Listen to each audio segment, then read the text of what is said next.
मित्रों, जैसा कि हम सभी जानते हैं कि हमारा शरीर नश्वर है और एक निर्जीव शरीर में आत्मा का वास सिर्फ कुछ समय के लिए ही होता है, जो जीवन चक्र के चलते एक शरीर से दूसरे शरीर में स्थानांतरित होती रहती है। लेकिन मित्रों, यहाँ प्रश्न ये उठता है कि एक शरीर को त्यागने और नए शरीर को धारण करने के बीच वो आत्मा कहाँ रहती है। ये एक ऐसा प्रश्न है जिसका उत्तर ज्यादातर मनुष्य को नहीं पता, और अगर आप भी ऐसे लोगों में से हैं तो इन्हीं सब के बारे में जानेंगे, जिसका वर्णन हिंदू धर्म के 18 पुराणों में से एक गरुड़ पुराण में दिया गया है। मित्रों, जैसा कि हम आपको पहले भी बता चुके हैं कि हमारे सनातन धर्म से जुड़े गरुड़ पुराण में मनुष्य के जीवन मरण से जुड़े लगभग सभी रहस्यों को उजागर किया गया है।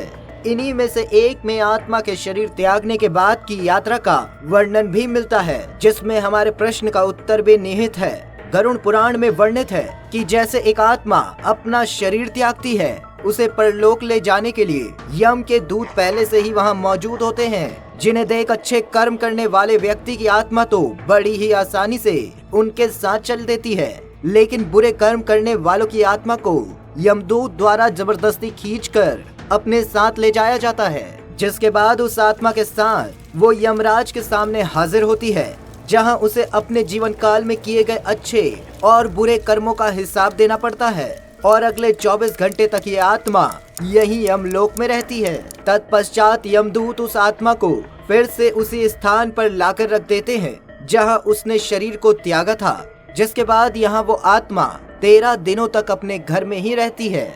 और फिर 13 दिनों के पश्चात अंतिम संस्कार से जुड़ी सभी विधि समाप्त होने पर यमदूत पुनः उन्हें फिर से लेने आते हैं और उन्हें अपने साथ यमलोक की यात्रा पर ले जाते हैं। तो मित्रों, अब शुरू होती है एक आत्मा की असली परीक्षा। यहाँ यमलोक के मार्ग पर बुरी आत्माओं को यम की भयानक नगरी यानी कि नर्क के दर्शन कराए जाते हैं। रास्ते में बुरी आत्मा को कई तरह की भयानक यातनाएं सहनी पड़ती हैं। मित्रों, गरुड़ पुराण के अनुसार इस पृथ्वी लोक में जब आत्मा यमपुरी के लिए चलती है तो उसे 16 गाँव का सफर तय करना होता है।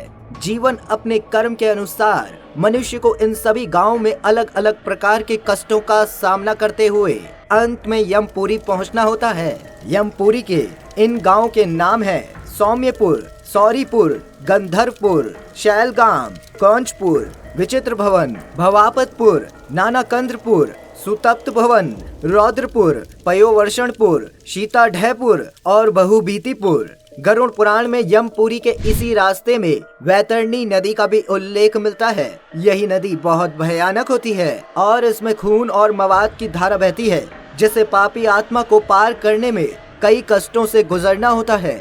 जो व्यक्ति अच्छे कर्म करते हैं या फिर जिनके परिजन विधि पूर्वक कर्म कांड करते हैं, वो आत्मा इस नदी को आसानी से पार कर जाती है।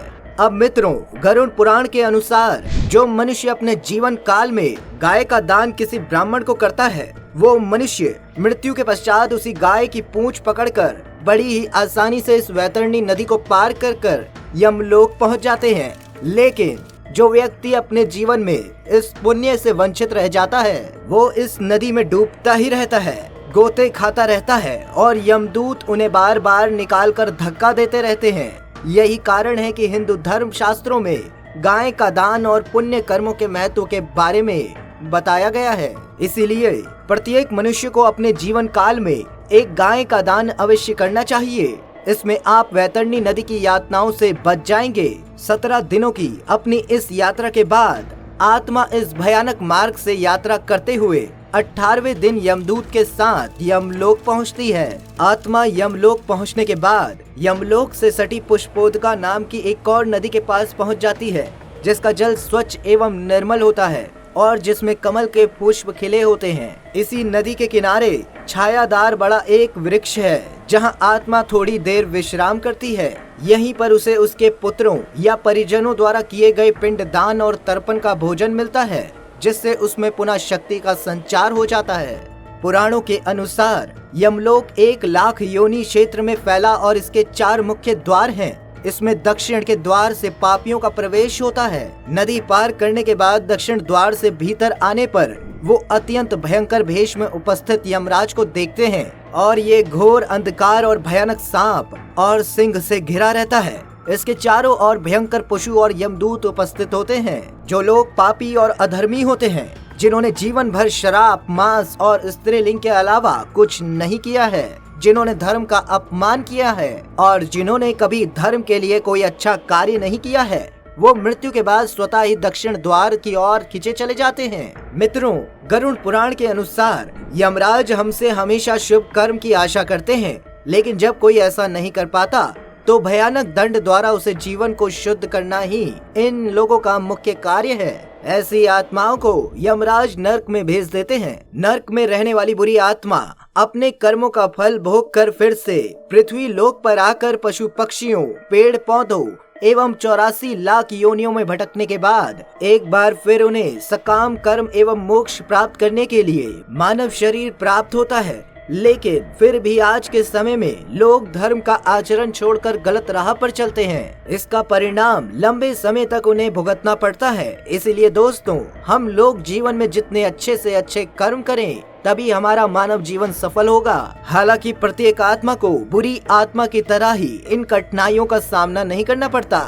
जी हाँ, हमारा मतलब है अच्छे कर्म करने वाली उन आत्माओं से जिन्हें यमलोक की यात्रा नहीं करनी पड़ती है। और ऐसी आत्माओं के लिए एक विमान भी आता है, जिसमें बैठकर ये आत्माएं विष्णु लोक यानी बैंकुट धाम चली जाती हैं। माना जाता है कि जिन्हें विष्णु के इस लोक में रहने की अनुमति मिल जाती है, उन्हें दोबारा जन्म लेने की आवश्यकता ही नहीं पड़ती, अर्थात उन्हें मोक्ष की प्राप्ति होती है। यही नहीं, यजुर्वेद में भी वर्णित है कि तब ध्यान करने वाली आत्मा ब्रह्म लोक जाते हैं, अर्थात ब्रह्म लीन हो जाते हैं। वहीं राक्षसी कर्म करने वाले प्रेत योनि में अनंत काल तक भटकते रहते हैं और कुछ पुनः इस धरती पर जन्म लेते हैं। जन्म लेने वालों को भी जरूरी नहीं है कि वो मनुष्य योनि में ही जन्म लें, और जन्म लेने से पहले ये सभी पितृलोक में रहते हैं, जहां उनका न्याय होता है, अर्थात कर्मों के आधार पर ही नर्क, स्वर्ग या फिर दूसरी योनियां मिलती हैं। साथ ही यही वो स्थान है जहां उस आत्मा का दूसरे शरीर को धारण करने का समय तय किया जाता है।